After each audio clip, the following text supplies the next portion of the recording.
else do you lose the ability to have a right simply because of a failure to report a property crime? It doesn't exist anywhere else that I know of. And the first offense being a petty offense. So if a report is filed and it's a petty offense, you're now lowering the bar to losing a constitutional right based on a petty offense. I think that is some very intriguing new ground. That is Todd Vandermeide. You can see him on YouTube's Freedom's Steal. He is obviously a former NRA lobbyist and a gun rights advocate. He was testifying yesterday virtually at the Illinois Senate Executive Committee about the safe gun storage bill. Welcome back. It's Illinois in Focus Daily. I'm Greg Bishop. The Senate Executive Committee passed this bill out of committee despite opposition. And this Senate Bill 8 is something that you've got a lot of opposition to it. Let's just go ahead and pull up where you can see the opposition. If you go to ilga.gov, then you type in down here, bill number by SB 8, you hit enter, and then you can see here the explanation of the bill, the synopsis, and Senate committee's amendments that were put in.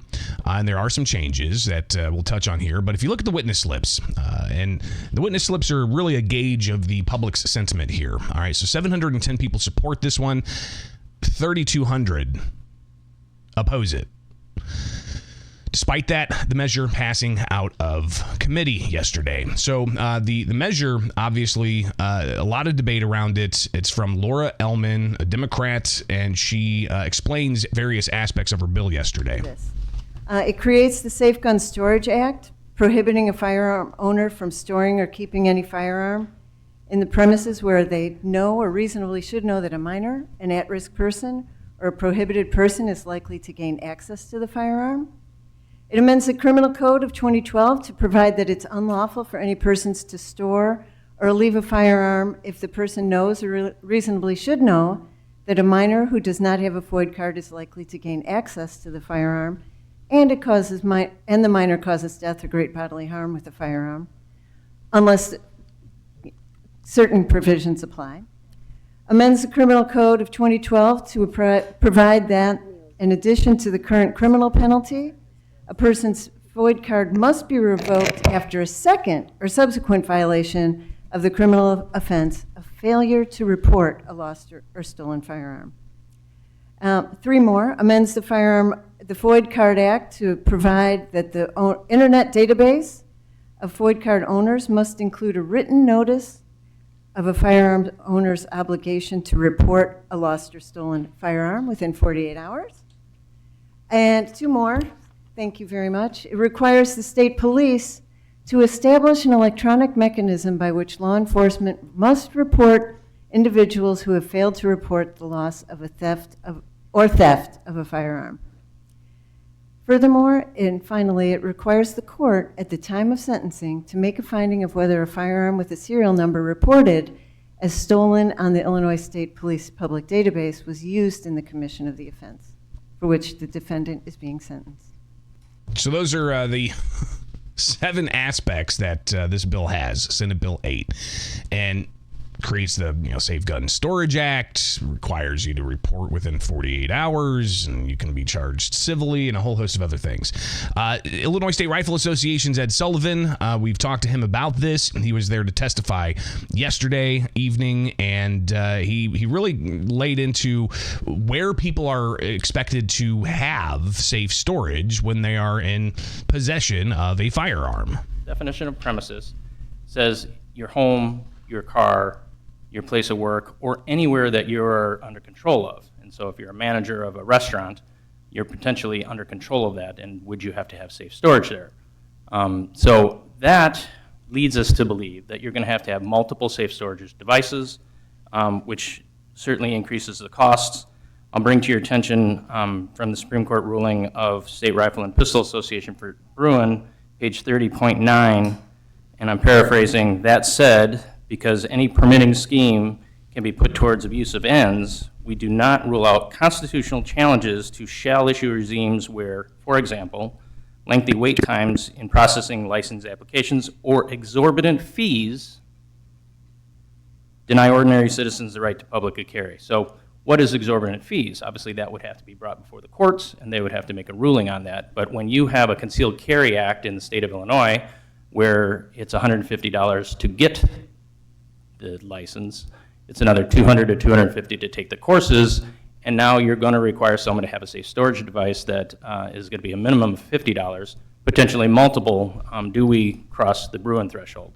Obviously, that would have to be litigated. So clearly, some kind of signals there that there are things within this that are running afoul with Supreme Court precedent, according to the gun rights advocates. Ed Sullivan continuing, not just talking about the places that people are going to have to secure their firearms, in home, a place of business, in a car. It's also the issue of who is considered a prohibited person. There is some kind of clarification here that the sponsor had, but even then, Sullivan talking about, okay, if you want to move it from 14 years old to 18 years old when you have to have a firearm in a safe at home, okay, you can see that as possibly being the focus of what the bill portends to be about. And the advocates say it's meant to keep firearms out of the hands of children if they might not be safe with it, or other people at risk. Here's Sullivan addressing that. But you now add in what's called an at-risk person. And so our concern is, how do we know who an at-risk person is? If I invite a service provider to come work on my pool or my telephone or my cable, and they're an at-risk person, how would I know that? Because the definition says if they have stated certain acts. I wouldn't know if they have stated certain acts. Would they have to say them in front of me? Then potentially that would take place. The second one is the definition of a prohibited person. So what I can say is, from previous renditions of this bill, they have changed the definition of prohibited person. Prior, it was anybody that didn't have a FOID card under Illinois is prohibited from possessing a firearm. Now they've changed that, so that's a good start, obviously, for what we would consider a problem. But if someone is from out of state, if they come to Illinois, certainly we allow hunting, and so they wouldn't have a FOID card. But if they're not coming to hunt, are they considered a prohibited person? I've started a discussion with state police, and we're toying with that idea, so that potentially might need to be clarified. But you got, Aunt Susie that lives in Wisconsin comes to your home, you knowingly allowed them to come in your home, and something happens. Is that person a prohibited person? So clearly questions about that as well, things that might have to be defined by a court eventually, and the legislative record having to be built, and that's what this is all about, going through the process of the committee hearings. And again, this is just the first step, right? Spoiler alert, already said this, but the bill passed out of committee, and this is just one step. Still got to get to the Senate floor, where they would then possibly vote on it, and then it would have to go to the House, and then the committee process, and then the House would have to pass it. All of this is going to happen, by the way, by May 31st. Not just for this bill, but everything else that's coming in and out of the Illinois House and Illinois Senate. But there's also the issue of civil liability, and that's something Ed Sullivan said is a major problem here, because he spells out that, listen, the way this is being presented is, if somebody's firearm stolen and used in a crime, then that individual who owned the firearm that was the victim of a property crime could be held civilly liable by the victim of whoever pulled the trigger or whatever ended up happening with that stolen piece of equipment. Someone breaks into my house, steals my firearm, because they've now obtained my firearm. They can use, and let's say they sell the firearm, or they use it in a crime. The victim of that crime can now come back and sue the person that had the firearm stolen from. So think about that. A property crime where a victim, a third party, creates the problem, kills somebody, uses it in a crime, whatever, they can now come back to me, and I was the victim of a property crime. That, by case law, has been declared unconstitutional. We'll hear more about that, I imagine, that particular case law, and that's something that Todd Vandermeide also yesterday, testifying in front of this committee, laid out, and he kind of distills it down to what the major concern is here about possibly, having a loss of your rights for not reporting something to law enforcement if something's stolen or wrong. Where else do you lose the ability to have a right simply because of a failure to report a property crime? it doesn't exist anywhere else that I know of. And the first offense being a petty offense. So if a report is filed and it's a petty offense, you're now lowering the bar to losing a constitutional right based on a petty offense. I think that is some very intriguing new ground. So Vandermeide obviously distilling that question down, right, as to the impact of this. Then it got to some of the questions from members of the committee. State Senator Neil Anderson, who's filed year after year after year measures to try to end the FOID card.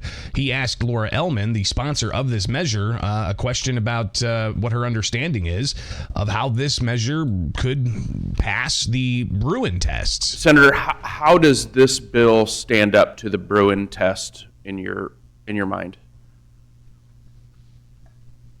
One moment.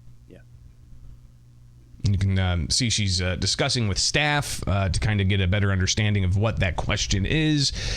And after a few moments of, asking, well, what's your question again? And then going back to the staff member, the senator sponsoring this measure defers the question. Hold up to the Brewen test. Senator, to be frank, I am not super familiar with the Brewen test. Sure.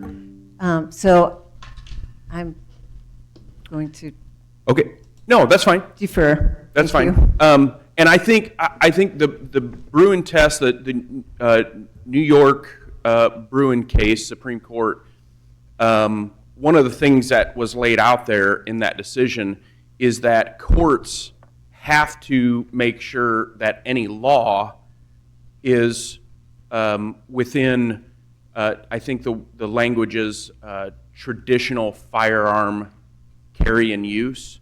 So I think this goes back to your question, Mr. President, is requiring a lockbox, does that come down to traditional use of firearms? And I think that's something that we don't know, but I would argue that it is not. The question again is, does this pass that text, history, and tradition test of Brewen, right? And we can go deep into the path of what the New York State Rifle Association v. Brewen case ultimately led to, with the Supreme Court saying you have to, number one, it has to have text, history, and tradition. Look at the texts. Does the law violate the plain text of the Second Amendment? And then after that, then you go and look and see if they similar historical analogs, similar laws or measures that were from around the time of the founding, does this law that this state has on gun rights impact that, or does it reflect that? So it's the text, history, and tradition type of thing. Senate President Don Harmon lays out that he thinks that gun storage probably is within that history. It seems to have been lost on the Supreme Court that traditionally there were cities and villages that required you to surrender your firearms at the border before the founding. So I don't think that requiring safe storage is at all inconsistent with the founding principles. I guess we'll see what the courts say if indeed this moves forward. But Senator Anderson had another idea that he wanted to make sure the sponsor of the bill heard, and that is the idea of making sure people aren't ignorant about firearms, because it seems to be an effort to try to keep firearms out of the hands of people who don't know firearms. Well, Senator Anderson says that Laura Ellman should hop on with his bill to address that issue at an early age. What has to do with your bill, I think, is you're trying to address ignorance of young ones trying, not getting access to that. Which is why I would ask you to please sign on to my Senate Bill 1210. It is a bill that will bring back teaching gun safety in our schools.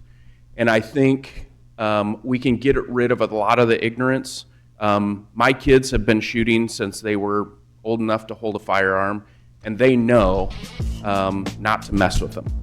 Because they're not ignorant to it.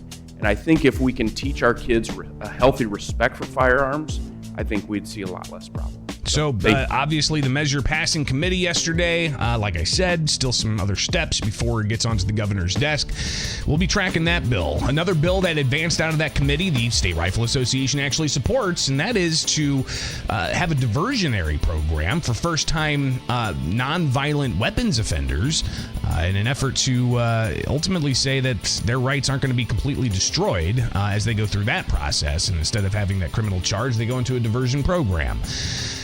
So State Rifle Association supported that because they say that some of their members who haven't registered semi-automatic firearms banned by state law could get popped, and that would be a first-time non-violent weapons offense. Another measure that made it through. All right, it's Illinois Focus Daily. I'm Greg Bishop. If you like what you see here each and every weekday morning, get the podcasts, get the newsletter, go to thecentersquare.com.